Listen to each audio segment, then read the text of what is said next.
Okay, well, welcome to this debate, the quarterfinal round at the 2012 Colgate IV.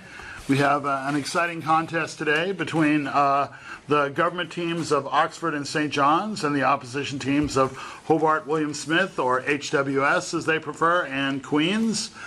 Today's debate will be on the motion. This House would, even if it had no effect on the total amount of tax revenue raised, substantially increase taxes on the wealthy. So with that in mind, I look forward to seeing a mind-sharpening debate. And I call the Prime Minister to file the bill which shall bear his name. Hear, hear.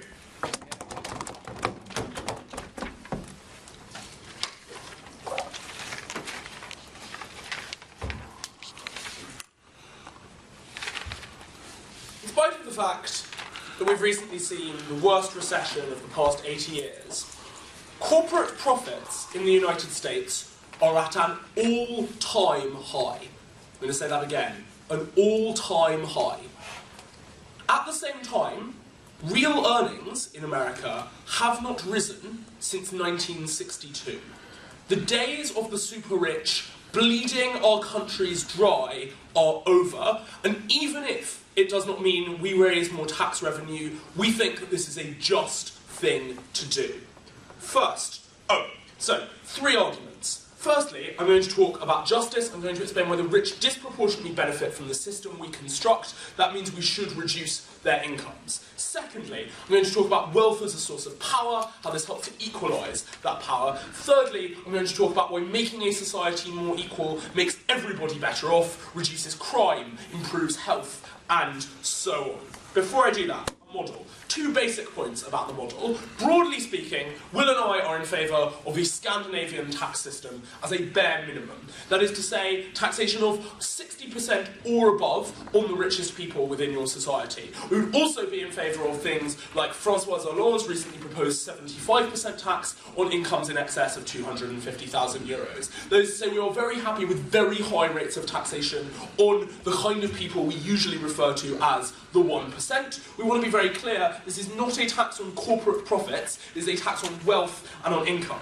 Second point, we are going to crack down enormously on evasion. We are going to tighten residency rules in Western European countries so that rich Russian oligarchs can't come and live there and not pay tax. If necessary, we are going to put sanctions on Switzerland and send a gunship to the Channel Islands so that the super rich can't keep their money in tax havens. We are going to be exceptionally tough on these people. Their days are numbered. Firstly, the issue of justice. The first thing to point out is that we want to be very clear that the rich massively disproportionately benefit from the system as it is currently constructed. Why?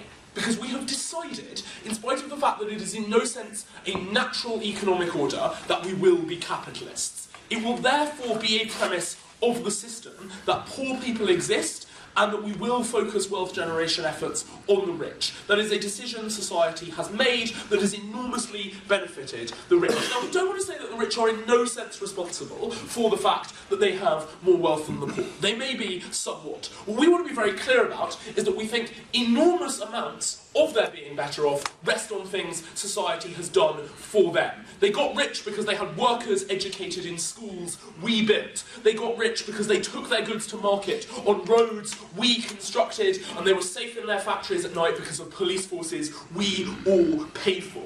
Moreover, we'd say there can really be no realistic argument that actually the distribution of property and wealth abroad today is just, because it was obtained under such historically unjust circumstances. That's why the overwhelming majority of wealth in the world today is controlled by white men. Now, why is this an argument for reducing rich people's incomes and wealth, even if it doesn't actually redistribute that wealth to society at large? This is the idea that they have become enriched unjustly. A very simple thought here. If I steal £10 from somebody, even if, by taking that £10 back from me, it can't necessarily be given back to the person who it was stolen from, that is to say, if direct restitution cannot occur, we nonetheless think that society ought to confiscate that from me because I did not deserve it. And that is the very same argument we make about the level to which the super rich deserve their wealth. Secondly, let's talk about wealth as a source of power. First thing to point out here, no thank you, sir, is that power is obviously relative, right? My possessing increased amounts of power within a system reduces other people's power. How do the super rich have increased power by virtue of their income and wealth? Firstly, they're able to pervert the political process by enormous donations to political parties, by positions of influence on things like bureaucratic fora setting policy. They're able to pervert legal processes by hiring better lawyers than other people so that they can win cases where they are sued for damaging the environment or damaging the lives of the poor. They are able to control workers because they have a labour relationship with them in which they provide them with employment, so workers are more at their whim. Why is that so bad? Firstly, it obviously goes against the foundational principles of our democracy, that people's actual meaningful influence over democratic processes is so radically different. Secondly, though, because it allows them to further, and I'll take closing in a second, capture the economy and dictate that the economy will be run in a way that they desire. They do that through regulatory capture, and ultimately what that leads to is recession after recession, which minimally affects the rich and massively affects the poor. For details, I refer you to all of history. Go. Why are limits, like campaign spending limits, inadequate to protect society from wealth being the only indicator of power in, democracy? Because I've just given you an enormous number of reasons that disproportionate influence exists. Moreover, the rich find very clever ways of getting round campaign finance restrictions, and there's a whole host of other things like influence through powerful corporate fora, like being able to host cocktail parties with candidates in which you encourage other rich people to also vote for them, and so on. So, obviously that would be insufficient. Thirdly, let's talk about why equality makes societies as a whole better off. First thing to point out here is that how well off I actually feel is not just an absolute thing according to how much money or wealth I possess. Rather, it is relativised against the other people I see in my society and how much they possess. We suggest that the very existence of the 1% drinking champagne and eating caviar on enormous yachts affects how wealthy people actually feel because they compare themselves to the symbols of conspicuous consumption that the super rich use. That means that, in fact, firstly, there's a very basic justice claim here that even very small levels of income are made to feel smaller by the existence of the super rich. But more than that, there are massive social consequences here. Firstly, crime rates rise because people within society don't identify with each other in the same way because they feel so radically different from the super wealthy. Levels of mental illness rise because of the enormous amounts of stress imposed on people who feel that they are less adequately providing for their families because they do not live up to the ideals of the super rich. Health and education policy is worse because the rich are able to capture those things by spending money on influencing bureaucrats and on influencing political parties in order to draw resources that were intended to be spent on the poor towards the middle class and towards the wealthy. That is why all of the empirical evidence suggests that ultimately societies which are more equal rather than faster growing are ultimately much happier. Mr. Speaker, the super rich damage us all in a huge variety of ways. Even if we can't make them pay directly for it, we're nonetheless going to reduce their income so they stop doing that. I'm very proud to propose.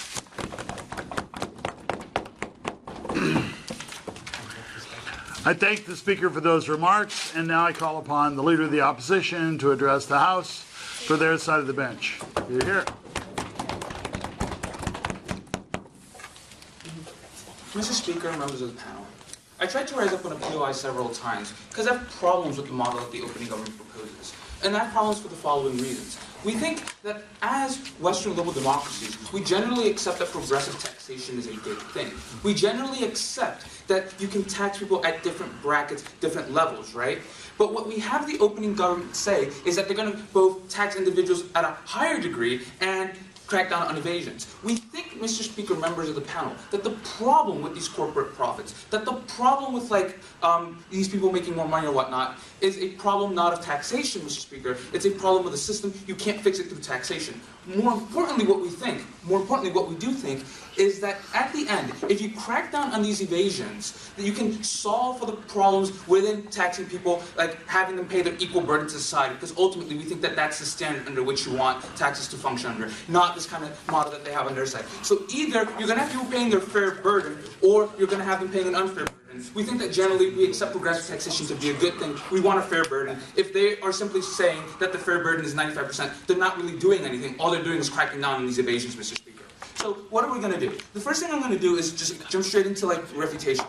So the opening government says, look, the rich benefit disproportionately from the system. This is true, Mr. Speaker.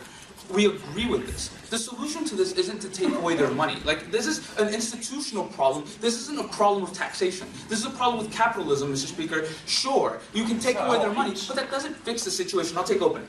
How do institutions change when they are captured by a class of the super wealthy? They don't change by taxing them. That's the point, right? Like, you can't solve these issues by taxing the individuals that are rich, Mr. Speaker. So you're not going to have this like just system be more just, because the system itself, it's still going to be capitalistic. The system itself is still going to be unfair, Mr. Speaker. So they're saying, look, we all, or wealthy people, are like disproportionately benefit by the system. We agree with this, Mr. Speaker. That's not a reason to take away their money. Like that linkage just doesn't add up. But secondly, what they tell you is that wealth is a source of power. Again, these are not problems of taxation. These are not problems of individuals not paying money into the system. These are situations that are tied to the system of capitalism. We think ultimately, if you think that individuals aren't paying enough in taxes, what you need to do is crack down on evasions and make sure that everyone is paying their fair burden, Mr. Speaker. You don't solve societal problems by taking away individuals' cash. And that is what the opening government is attempting to do in this situation. And lastly, they tell you, look, it reduces crime and equality makes people feel better. Yes, this is true, right? Like, yes, like people will feel better. And he talks about like the fact that really, really rich people make those that are very like not well off like feel even worse because of the perception of what they don't have. We agree with this, Mr. Speaker. Again, this is something that they're actually fixing, I guess, through this situation, because for like the richer people are not going to be as rich. Like we do give them that argument, Mr. Speaker. But what we're saying ultimately is that that is not a reason to tax people. Like, you don't tax individual people to make others feel like better about like their situation that they're in. Like we don't do that, Mr. Speaker, in our society. That's not a good enough reason to actually tax people less. So let me actually go into my points of constructive material. So I have three. The first one is like we ultimately like just a quick clarification as to like the purpose of taxes, right? Like ultimately you tax individuals to be able to like run and function your government. You don't use taxes as a form of punishment for individuals, Mr. Speaker. That is exactly what opening government is attempting to do. They're saying we see an inequality within the system. We see an injustice within the system. We see some people being able to exploit things that are legal for them to do. No, thank you. Therefore, what we're going to do is punish them by changing the tax structure. If all they're saying is we want everyone to pay a fair burden, that's what we're already striving for under the status quo. The only way they're enacting any change is by punishing individuals beyond that fair burden, Mr. Speaker, which we think is what the Scandinavian model or any other type of situation actually does. So, secondly, we would say that the standard under which opening opposition is going to stand is that you want an equal burden in society. We believe in progressive taxation. We do believe in the rich paying more. We don't see why we need to take away 75% of their income, Mr. Speaker. We think ultimately the problems of taxation with them have to do more with evasion, not with them being taxed so highly. I'll take back half. Even with the policy of like people evading taxes, don't you think it's more efficient for the government to not, instead of going around chasing every tax evader, fix the problem of people making more money through this policy? Okay, if you're not going to fix evasion and your policy doesn't do anything because people are still going to evade, like that's not that doesn't even come into this debate. But beyond that, Mr. Speaker, we think that there are some impacts to this specific policy. So the first of these is that the perception on the rich is going to be negative by this policy. We think that ultimately they're going to be viewed as being attacked by this policy. Whether or not you actually mean it as that, they're going to be viewed as being attacked. Because this isn't a... No, we think that this is a bad thing, Mr. Speaker. Because you're blaming them for a system in which they are not necessarily doing any wrong, right? The things that they are doing are legal within the framework. If you want to write that, you change the system, Mr. Speaker. You don't actually tax them more. We're going to say we don't want them to feel attacked or threatened. They donate. They feel a part of the. They feel like they are a part of the system, right? Like they have active charity. They donate positively, Mr. Speaker. They're less likely to help. They're less likely to feel included within the society as a whole if you actually make them feel that they are threatened and attacked. We don't want that. We're okay with a fair system. We don't think that this is the way to achieve it. Secondly, Mr. Speaker, they say that we would say that they are not the cause of our economic woes, right? The government not being able to pay its bills, the government not having enough money, Mr. Speaker, is not a fault of the rich not paying. Is not a fault of the rich making a ton of money, which is like the problem presented by the opening government, Mr. Speaker. We would say if you are not collecting enough tax revenue, if they are exploiting loopholes, you can close those off because we want the system to be fair to all. But what we would say is that the government not having enough tax revenue revenue or whatnot is not a problem. Is not a situation that is that they are not the cause of those woes. We would think that it's illogical for individuals. We would consider it to be illogical for individuals not to use a system they can legally use if it's going to be used for their own benefit, right? Like, we think it's logical within the system for people to exploit loopholes because it is to their own benefit. We think that that is a logical way for individuals to actually be. We would say that this kind of proposal, what it does is that it places the blame on the rich for doing something that any rational actor would do. You would act out in your own self-interest, Mr. Speaker, if the loophole is there. You think that you're blaming the rich. We think that this is unfair. It seems to be a punishment. We think that what rich people can easily do is move, and they would have mobility, right? Like, they can take their money with them. Moreover, we think that this is a harm, not just because you don't collect more revenue, but because these individuals do contribute to society in other ways, right? Like, they do create jobs, personal jobs, like they have maids, that have people that actually function for them. If we're working with individuals that have these huge amounts of money, claiming. Moreover, we would say that they donate to charity and whatnot. We think that ultimately this plan disproportionately hurts those that are fully dependent upon the extremely rich. Mr. Speaker, we don't think taxation is a form of punishment. We want a fair taxation system. Their problems are with the system of capitalism, not with taxation. We're very proud to oppose.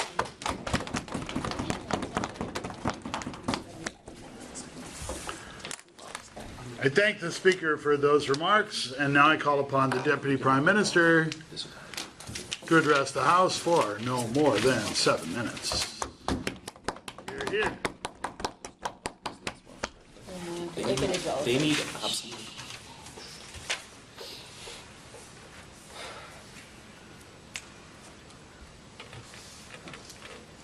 When George Soros made his first billions, speculating on the crashes of various currencies across Eastern Europe and betting on their propensity to remain stable, he was profiting off the undeniable misery of the people in those countries. When Latvia was forced to fire 1/3 of its public services because by successively betting on its currency and then profiting immensely off the currency you put in advance, which then raised in value because of the rumours you spread, you are not engaging in socially productive wealth activity. And the fact that you are acting within the law does not mean that you're acting fairly, which was the sort of hidden elision behind that entire speech, which is to say, if they're obeying the law, then they're obeying the law, which is fair because the tax system is fair because it's moral, and so they're being moral, right? At no point did he ever explain why the tax system, as it stands, is a moral one. The tax system, in terms of its actual nominal rates of tax, is one which is a moral system. I have so many things to talk about. Firstly, I want to rubbish the idea these are problems with capitalism inherently. No. Secondly, that pure confiscation doesn't make anyone better off. And thirdly, that the rich will feel threatened. And that is in some way an objection to this policy. But then I want to talk about two really important things. Firstly, why there are non-regulatable problems to do with the accumulation of wealth in this manner. And secondly, why job creation and incentives effects will still continue to operate. So, are these just problems with capitalism? Firstly, it's not clear to me whether the first Speaker of the Opposition is in fact a capitalist. Is his counterprop abolish capitalism if he agrees with us that all of these are problems with capitalism, but doesn't want to do anything about it? That was not clear to me. But it's also transparently false. We agree on this side of the House that capitalism has pulled hundreds of millions of people out of poverty and has created wealth in ways that have not been seen before at any point in human history. However, it is not the true that all capitalist societies have these problems in equal proportion, regardless of how capitalist that they are. What is in fact true, it is the exact opposite, which brings me to thought 2 in rebuttal about whether pure confiscation makes anyone better off. Check the empirical record, guys. Over and over and over again, every study we've ever done has demonstrated that statistics are not ambiguous. Poorer countries, beyond about something like $24,000 per capita GDP, see no increases in health or education outcomes based on their GDP. The only things that lead to increases in those outcomes beyond those points are increases in the levels of equality within those societies. Poorer societies than America, and there are a lot of them, have far better educational outcomes, far better health outcomes, far lower rates of mental abuse, far lower rates of suicide, and over and over and over and over and over again, these correlate positively with equality. So, will the rich feel threatened? I certainly hope so. At least those of them that are in fact criminals? Are they less likely to feel inclusive? Well, firstly, oh, cry me a river. But also, these are not a terribly inclusive class currently, given that they have used their preponderant power within the capitalist system to exclude an entire underclass. Are they less likely to be philanthropic? Absolutely not. If anything, given that charity tends to be tax deductible, they're more likely, under our system, to do more philanthropic things, which we reckon is probably good. No, thank you. Why can't we regulate away all of these problems? So, most obviously, because huge amounts of wealth and the consequent capture of a political system makes all of those regulations far less likely, and it puts that group of people in a position to strip away precisely those protections, regardless of the fact that they are an overwhelming numerical minority within a political system, right? Which we have seen over and over and over again. The US and Europe have both seen over the last 20 years these stripping away of labour protections, of systems of financial regulation, of laws which prevent currency speculation, precisely because of the financial power of this group. Why is that true? Because closing off one or two of these avenues doesn't alter the basic equation Ben gave you of wealth equating to power and the economic perversion of the system through the accumulation of capital. That is not just unregulated wealth, that is wealth, right? That is the point of the arguments that were made in the first speech, and those were the arguments that were never responded to. That is also why it is not merely good enough to just say, we will crack down on evasion. If you check your notes, you will find that a goodly proportion, if not, I don't know, all of the arguments Ben gave you, were not just about people evading the laws as they stand, they were about why the nominal rates of tax that are currently paid are simply not high enough. Go. Given that not every millionaire got their millions by ravaging Lithuania, why is it legitimate to punish every accumulator of wealth for the crimes of George Soros? Not punitive. Not punitive at all. It is an appropriate recognition of the vast benefit that you have got by our decision to run the system in this way. We do not have to have a capitalist society. We do not have to have a society, a condition of which is that certain people are poor. Of course, some poor people become rich, but it's a condition of the system that people will be poor under our current economic order. It's a condition of our system that people will be wage labourers at the behest of corporations in our current system. And it is a condition of a system we have chosen to adopt that some people can become immensely wealthy. And note, they do stay immensely wealthy. Not just so wealthy that they are able to wreck a political order. Finally, I can't make this work. How long have I got? Make this work. What am I on? Thank you. Okay, incentives. So, incentive, job creation, etc. Firstly, note that real rates of taxes in the United States were far, far higher during the period 1950 to 1980, which were the strongest periods of growth in US history, than they are now, where we appear to lower taxes, and every time we do it, the growth rate in the United States becomes more sluggish. Note that it should be perfectly obvious to anyone with acquaintance with the world that the Scandinavian economies are hugely wealthy and dynamic. Sure, Norway has oil, that's not true of Sweden, Finland and Denmark. Why is that true? Because it is not true, not clear, that the ability to accumulate wealth through managing a hedge fund correlates necessarily to an increase in productive activity. George Soros made billions spreading a false rumour that the British economy was going to collapse. So in some cases they are the sources of our woes, right? But more importantly, it is not clear that people will stop going into work and creating jobs if tax rates are higher. Why? A variety of reasons. Work might be a source of value to them. Their work might be in some way correlated to their status. It might just be something to do with their days. Note that even though in most Western European countries when you move off benefits and onto wage you pay more tax, people still do it. If you believed what they did, you would want, instead of what they're proposing, low rates for the super rich, massively reduced rates of tax for the poor rather than for the very rich. Finally, we are perfectly happy if once people have accumulated wealth, they decide to do other things with it rather than accumulate more wealth, like say, I don't know, Mr. Gates has done, Mr. Zuckerberg done, even Mr. Soros in an attempt, probably a vain one, to save his soul. I'm so very, very, very happy to propose.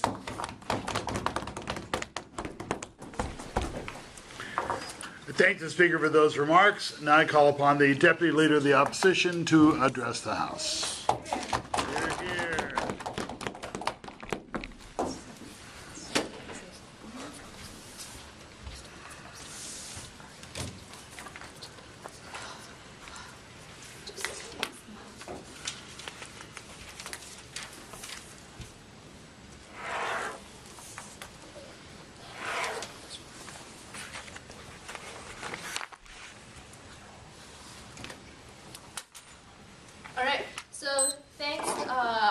deputy leader of government coming out here and give us a speech. And on our side, we're still saying that what we see more important is the fairness within the government and among the society. We think that it's more important that you pay a fair amount of tax that you should pay, and it's not okay to punish people for not looking at what you do, but rather how much money you have. We think that this creates like another kind of unfairness, and I'm going to talk about first of all, even this system works, which we think is very unlikely to do, why this bad for society, and the secondly, if the system does not work, like it veils the real problem in the system, and it makes the situation much worse. And thirdly, I'm going to talk a little bit. I'm going to do a little bit analysis of why the Scandinavian system works in Scandinavian country and the potential backlash because of the first 2 points. So let's get on to my first point, which is like, so let's say the system works. We say that it is still not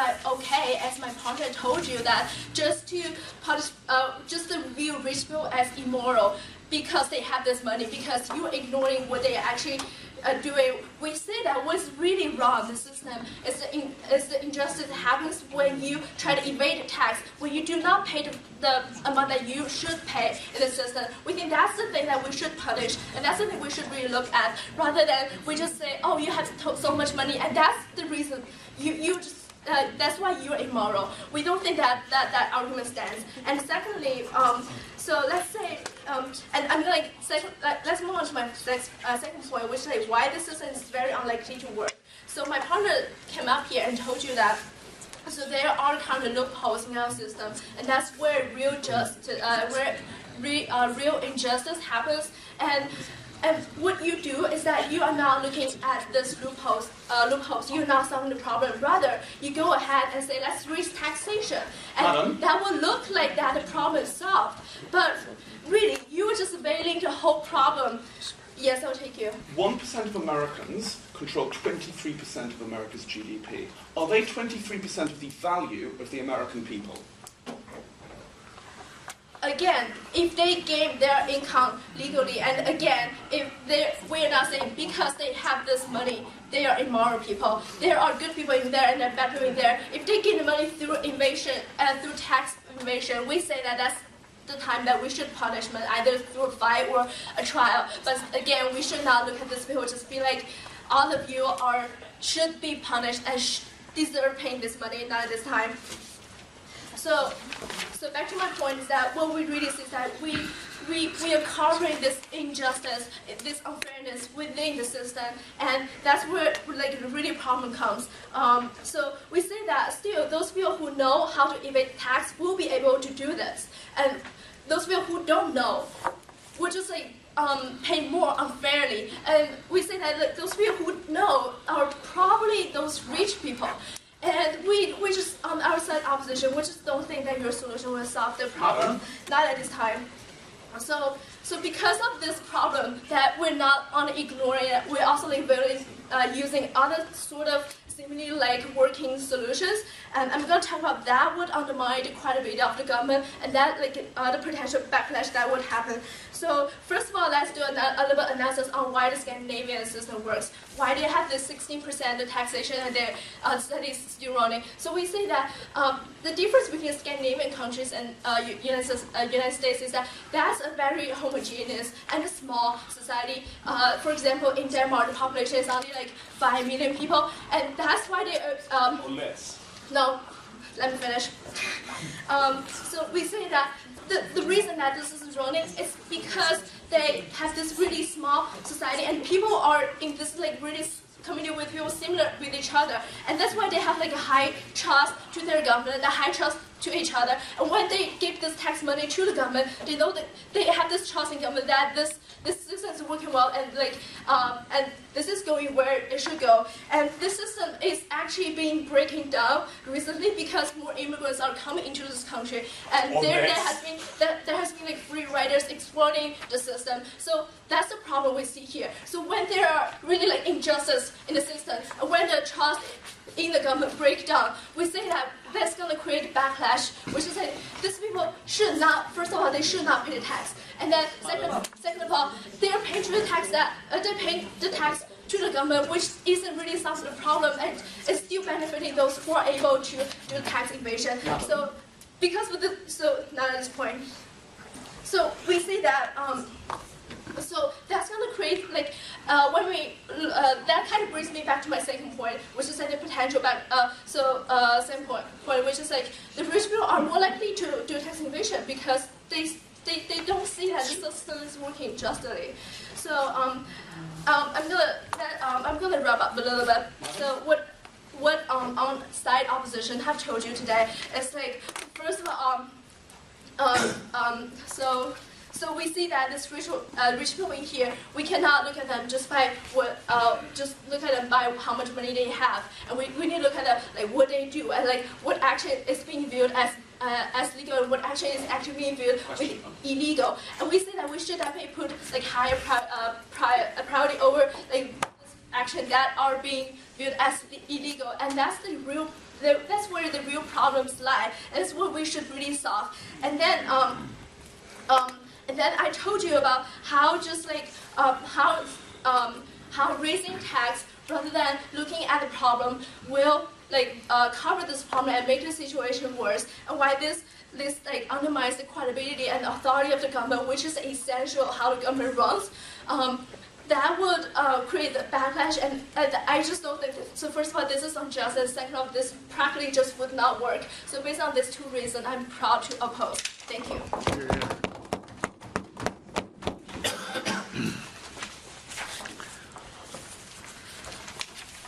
Thank the Speaker for those remarks. Now I call upon the Member of Government to address the House and open the second half of the debate.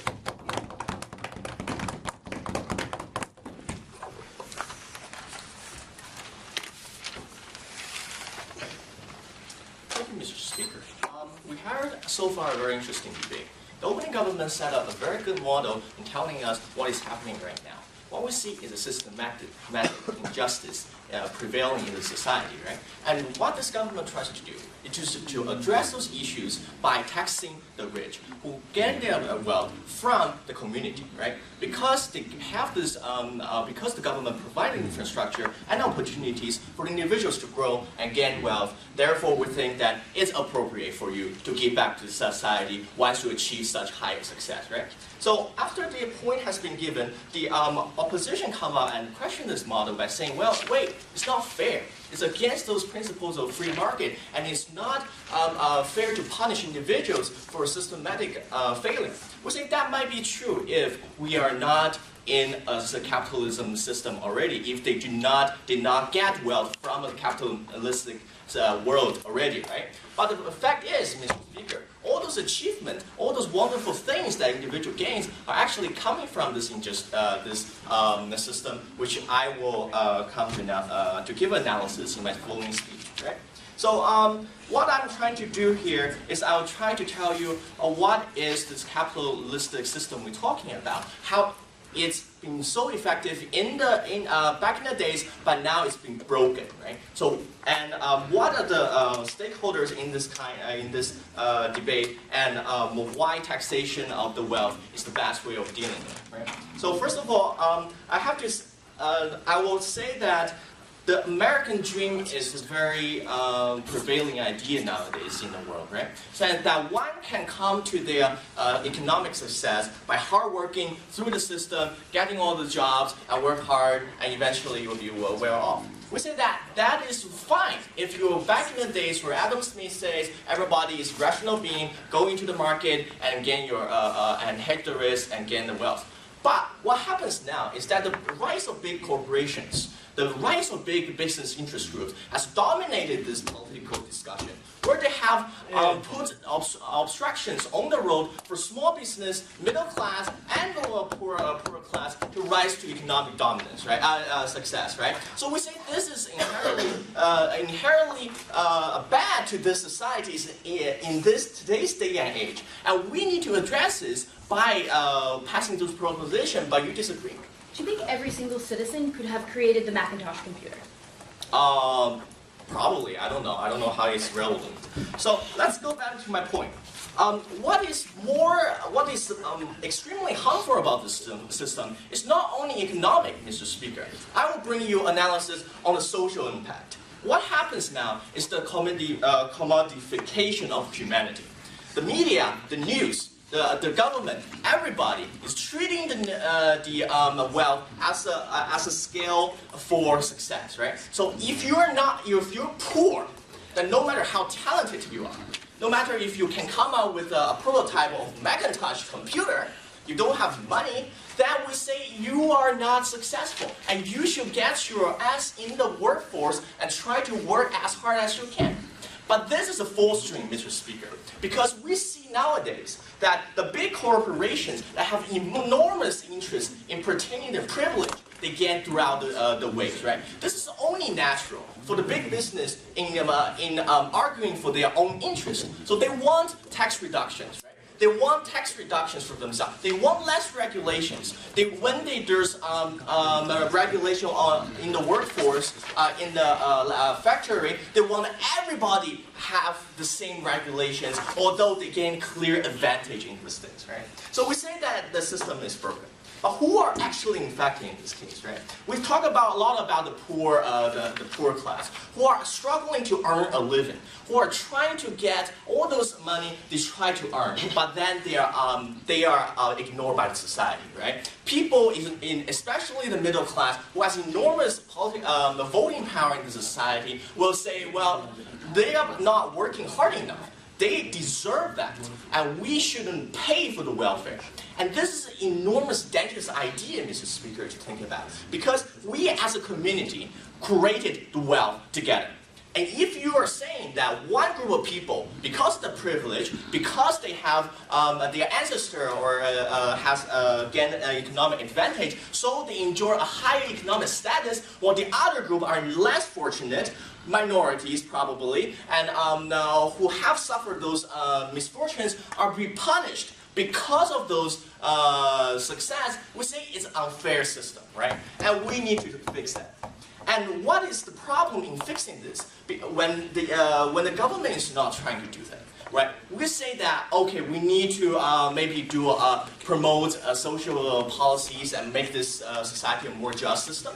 We say that cannot be done at the current status quo, right? We say that when the education level is tightly linked to your socioeconomic status, when your earning decides where we stand in society, we say there's no hope of change. If you are asking them to say, well, the rich people should save the poor people, right? We say it's it's a fantasy to think about where there will be people standing up against all those pressure from their peers, even if they have a good conscience, right? So we say taxation. Well, taxation by itself maybe it's not effective measuring this case, but it's a step towards progress, right? It's better than doing nothing, and then we think that by sending a strong signal that we will tax you this much if you're this rich, this is sufficient enough to cause sending a message to all those people whose stake are at fact. We're telling them that the government is turning towards another direction, right? We are taxing you to use that money for other purposes, and you have to give back to the society what you earned, because that's what we provided with you. And because of all those reasons, Mr. Speaker, we're proudly propose. Thank you.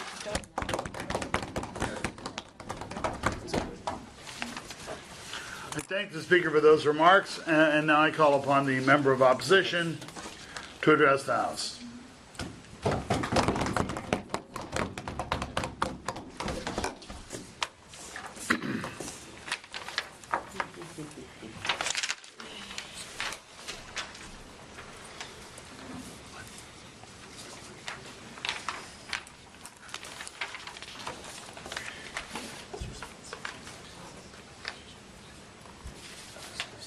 Mr. Speaker, as the opening government themselves conceded, the capitalist Western liberal democracies have brought human societies the most amount of wealth the most amount of freedom, the most amount of happiness that the entire world has ever seen, Mr. Speaker. We think that we recognize that capitalism unchecked, capitalism that allows people to hurt other people in ways that we don't see fit, Mr. Speaker, we see fit to regulate. But we think that we use that regulation in as limited way as possible, Mr. Speaker. We think that the basis by which you justify meddling with the meritocratic system has to be so high, or the capitalist system has to be so high, Mr. Speaker, and we just don't believe that they've actually justified the massive harms that you're going to create on their side of the house. In my extension, Mr. Speaker, I want to talk specifically why the ability to strive for massive amounts of wealth actually is incredibly important to capitalism, and how you do destroy a lot of the things that we think best affirm what it means to be a capitalist society in all of the positive ways that it benefits us, Mr. Speaker. Then I'm going to go in and show you why none of the things that they want to solve will ever be solved, and why some of them we don't even think they should be solved. Okay, first of all, Mr. Speaker, I think that the role of the state, recognized in a Western liberal democracy, is one that is very limited in nature, right? Because we always want to facilitate people enacting their own happiness, people creating their own lives for themselves. We think that the traditional liberal view of the individual recognizes that they exist in communities, but also recognizes that their striving, their individuality is something that ought to be respected and honored. We think that we recognize that happiness actually comes from a diverse amount of places. We don't buy the assertions on their side of the house that in the status quo people only get happiness from money. I mean, the first government themselves conceded that. But we equally think that it is incredibly valid for the government to recognize that you should be able to strive for your own happiness, your own betterment, in the most radical ways possible that don't infringe on other people's abilities to do the same. We think that on their side of the house, all they've said is that some people manipulate systems, some people hurt others in their rise to power. We think that you should penalize that, Mr. Speaker, but we don't think that the accumulation of wealth is something that inherently harms others, Mr. Speaker. The only example they had was George Soros. I would say that millionaires like Mark Zuckerberg have meaningfully created a better world that all of us today are experiencing, Mr. Speaker. I think that there are people who deserve making massive amounts of money because it's a recognition by society that they are bringing utility. We think that people can create status for themselves in a multitude of different ways, Mr. Speaker. We think that, yes, you can have someone be given a Nobel Prize, but we think that given that money has symbolic importance, brings utility in our society, we think that it's perfectly fine to honor people with giving them that. We think that when you say that the rich are always making their money wrongfully, which we think is the implication on their side of the house, what you do is you undermine that system of meritocracy. Even if it isn't perfect, Mr. Speaker, we think it's better than no meritocracy at all, which is what we think that we get from their side of the house. We therefore think, Mr. Speaker, that taxes should not and ought not be redistributive in nature. We agree that taxes are good because we want the social good that comes out of people collectively acting on certain issues, right? We think that a progressive system recognizes that there is a difference in ability to pay, that there is a difference in the utility that different people get from it. But we think that this plan goes far and beyond that, Mr. Speaker. We think that it takes taxes and it creates a system that does not reward people any longer, either symbolically or practically, for their achievements. And if it still does, Mr. Speaker, you still get all of the harms that they pointed out. Go. Both sides of this debate believe in progressive taxation of a capitalist system in which some people are rich and some people are poor. What you have to explain is why the correct limit of the state we just assume happens in Western liberal democracies, in one in which we pay for the roads, educate the workforce, protect the factories, and print the currency, but do not deal with a perversion of democracy that comes about from those accumulations of wealth. Okay, I don't think that the perversion of democracy is something that inherently comes out of accumulation of wealth. I think that even if the United States has corruption and messed up situations, I think that in Canada, the ability of massively wealthy people to, mess with primaries is meaningfully limited by regulations that we can institute. And if they are able to institute a massive increase of taxes, I think that we can certainly institute a couple more regulations in our election system to prevent that type of corruption from occurring. I'm going to get into more refutation of that specific idea later. I think, Mr. Speaker, generally speaking, what we want to say on our side of the House is that, yes, there are problems in the system. Yes, there are problems with, meritocracy not working perfectly in all situations, but where the situation where we are basing our taxation system is based on the utility. They are basing their taxation system upon the premise that people make wealth and how that is somehow bad in nature, Mr. Speaker. We think that's what actually undermines the capitalist system. We don't think they actually believe in capitalism. What did we hear from the opening government, Mr. Speaker? We first heard this notion of justice. They said that wealth acquired by assholes like George Soros was on the backs of other people, people who were manipulated, Mr. Speaker. They claimed that it was non-punitive, but I think that that's a really silly statement to make, Mr. Speaker. If you say that the accumulation of your wealth comes from wrongness, and that we are applying this across the board to every single person that accumulates that amount of wealth, we think that you are saying that yes, you made too much money, that money was made on the backs of people, it was bad, and you should be penalized by having less utility from that money in the first place. We think that they absolutely do affirm that principle, that the massive accumulation of wealth is inherently bad. We don't think it is, Mr. Speaker. We think that wealthy people do disproportionately benefit, and they disproportionately give back. Some people don't, like hedge fund managers do not, Mr. Speaker, but we think that we've given you a lot of examples of people who do make our lives better, people like Mark Zuckerberg, Mr. Speaker. They talked about equitability, and this was on both sides, both benches, Mr. Speaker. We heard that people get jealous over wealth.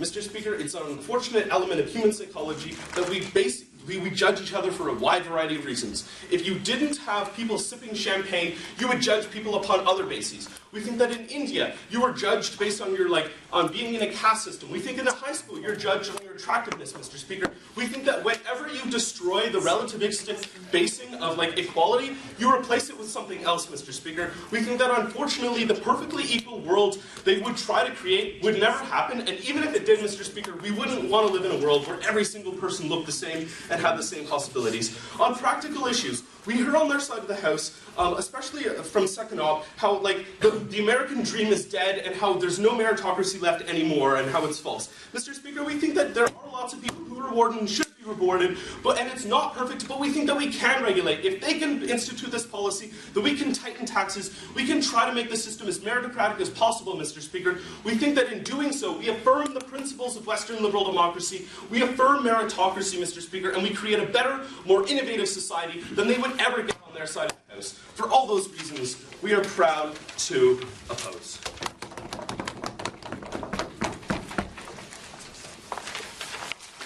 Thank the Speaker for those remarks. Now I call upon the Government Whip to conclude the argumentation for their side of the bench. Hear, hear.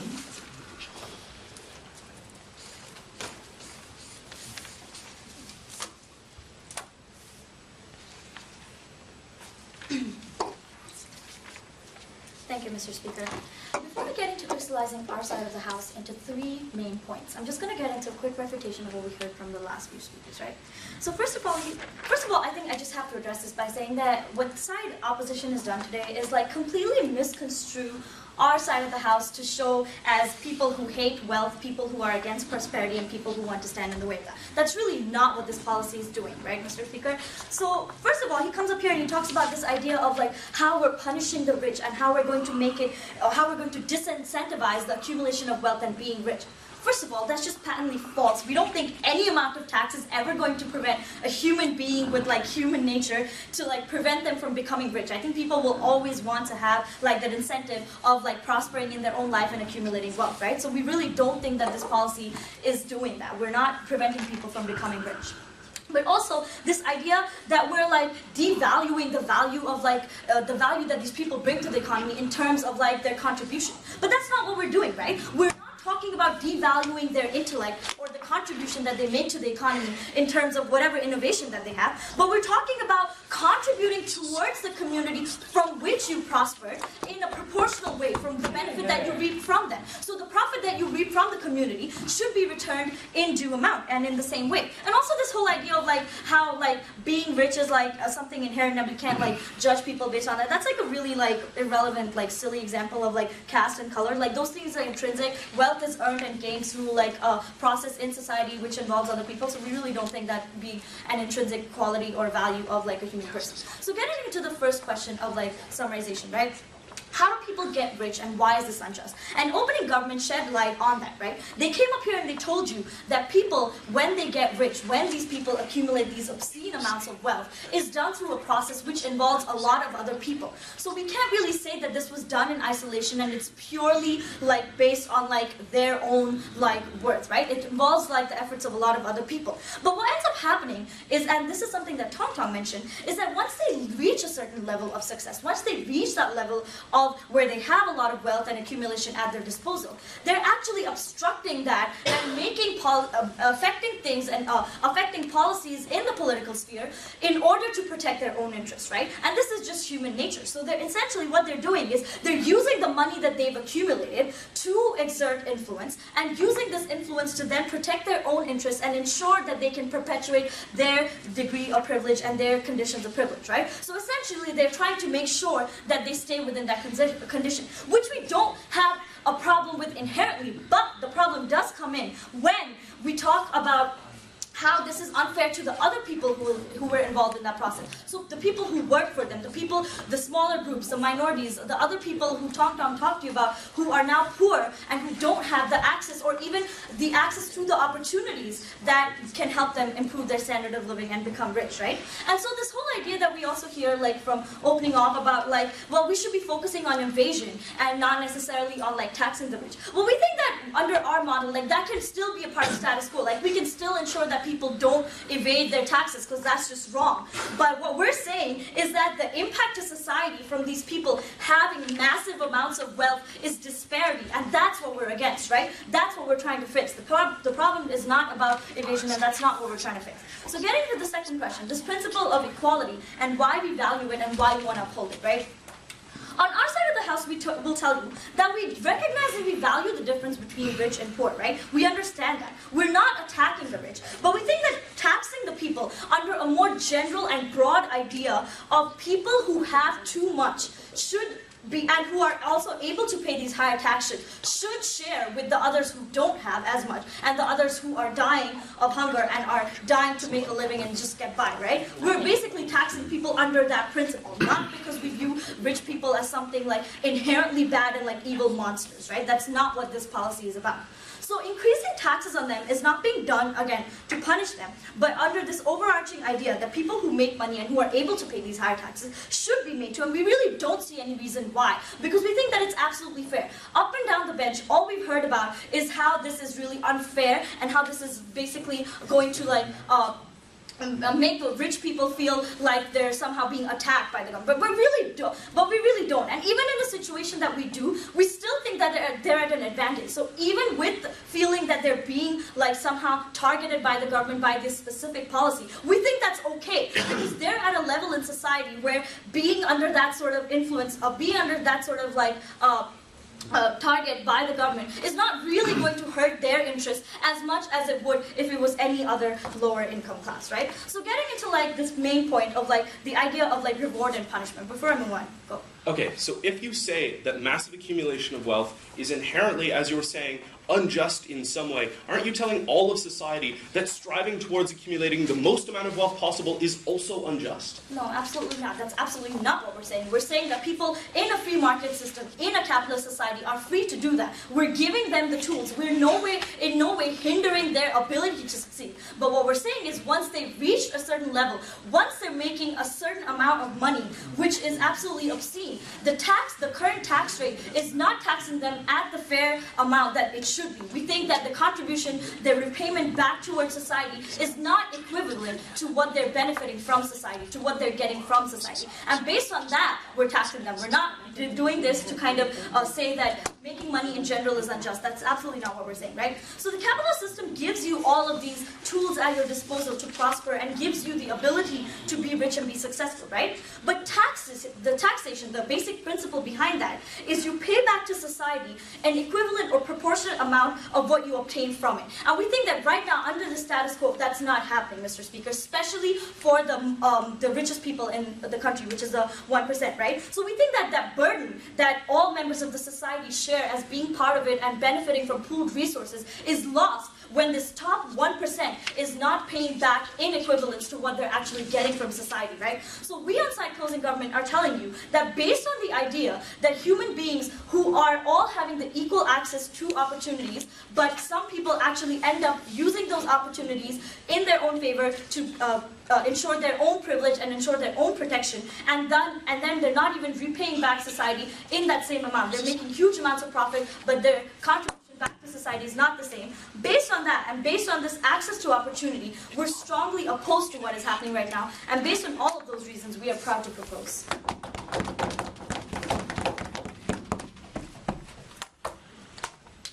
I think we're happy. Thank the speaker for those remarks, and now I call upon the opposition whip to address the House and conclude the debate for all of us. You're here.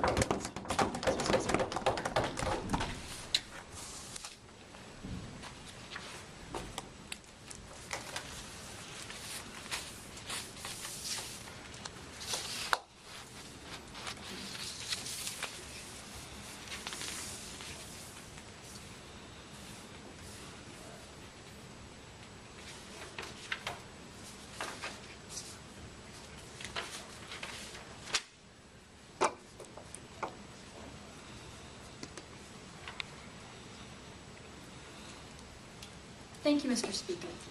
I'm sorry, I just want to point out the fact that when you tax someone 60 to 75%, that is an affront on the wealthy. When the model itself says we will tax the wealthy more, Mr. Speaker, I'd say that you can't have second government come up and say, no, acquire as much wealth as you want, we're just then going to take it away, right? We think the incentive does change when you're looking at how you spend your time or what you value when you recognize that 75% of that is then taken away. We've shown you, especially on second opposition, Mr. Speaker, why we think it's valuable or it's legitimate for people to want to accumulate massive amounts of wealth, to want to buy a massive cruise ship, or do what they will with that money, and that the state shouldn't step in. Because we think a lot of the problems that we've heard, especially coming out of first government, aren't solved by increasing taxes, but secondly, can be solved in other ways. I'll talk about that in my 3 things. So first of all, I want to talk about what is the role of the state. I think you've got the clearest conception of it from second opposition. Then I'm going to talk about what is most just, and finally, what creates the best society.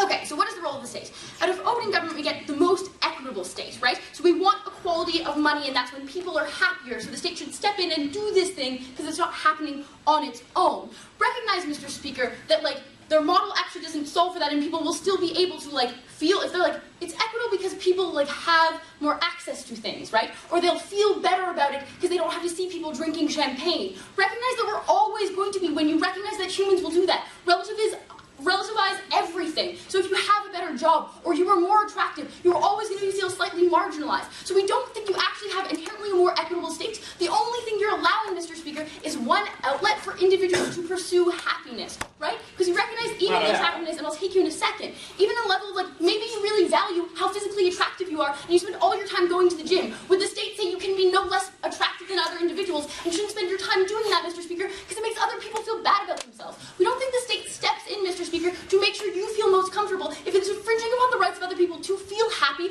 or actualize themselves or do things that they feel are important to them, but you disagree. You say that current tax rates accurately reflect how deserving people are. 94% of the world's wealth is held by men. Are men 20 times better than women? Okay, recognize that everything that first government said was America does shitty things and shitty things happen in America. I want to point to Canada insofar as our political system isn't dominated by wealthy individuals. We have limits on tax spending. No, okay, we have limits on tax spending.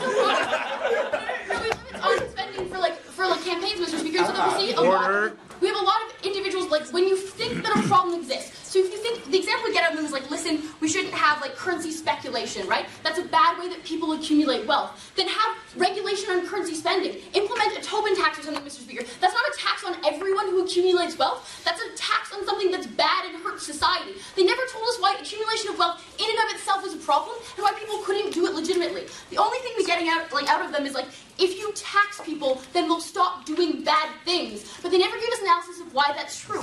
Why wouldn't people still lead to nepotism or other mechanisms to be in power or have positions of power, Mr. Speaker? The exact analysis that we get out of government is that when you tax them, they won't do bad things. We don't think that's true. We think that people will do other things to sneakily backroom deals and stuff to get into political power or make friends with the right people or do things that aren't maybe making millions and millions of dollars, which we think is legitimate. We don't think you actually have solvency of people doing shitty things just by taxing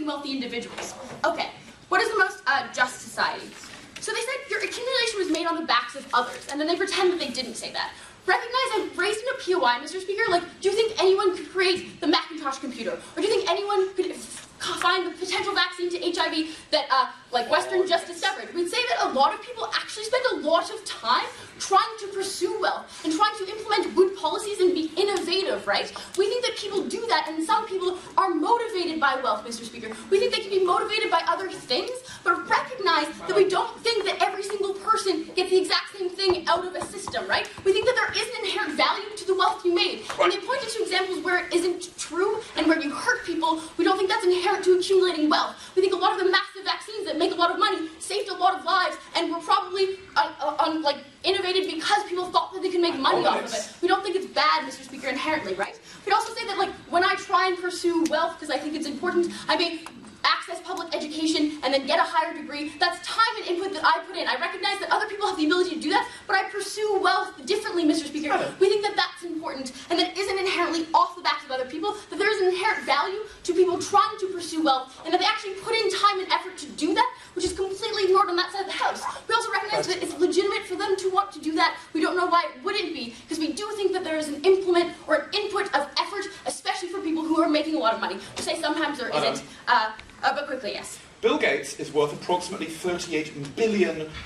Is he 3,800,000 times more morally deserving than the woman that cleans his office? Understand that they have said that money is the moral judgment. On opposition, we said for some people it may be, right? You can decide you want to be a teacher in an inner city school and not make money because you feel good about it. But some people value money as like an extension of how important they are.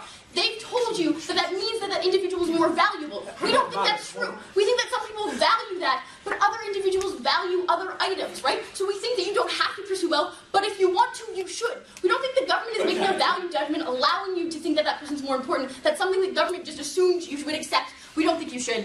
Okay, so then the only other thing they're up with is, like, it obstructs the political process, and so it, like, integrates all of these problems so everyone's always going to stay wealthy all the time, and people are suppressed, right? I'm sorry that I bring up Canada again, but we are one of the most diverse. We're like second in the world in terms of the amount of money your father makes will not dictate how much money you make. We're second in the world in terms of that ranking, Mr. Speaker, and we live in a capitalist society, right? We live in a society where we don't tax 75% that the government wants to implement. We think we do that through good educational policies. We do that from offering benefits. We don't think we do that by limiting people's ability to access things that make them happy. Things that actually lead to innovation. We point to, like, one of the reasons communism fell is because you're not incentivized to make a lot of money, which in the future could actually help you create a business that needs a lot of money to actually be started, Mr. Speaker. We think that that's extremely important. So, what creates the best society? They said equality. We don't think that equality is actually, like, given under this model, insofar as, like, also it's modeled out of the model itself. We don't think this actually lead to equality. We think that people have relative ways to judge each other, and will continue to do that regardless. We think what you do is limit the ability of people to access happiness how they see fit. We think one of those mechanisms is through accumulating wealth. What about innovation? We think we get better innovation just inherently on our side of the house.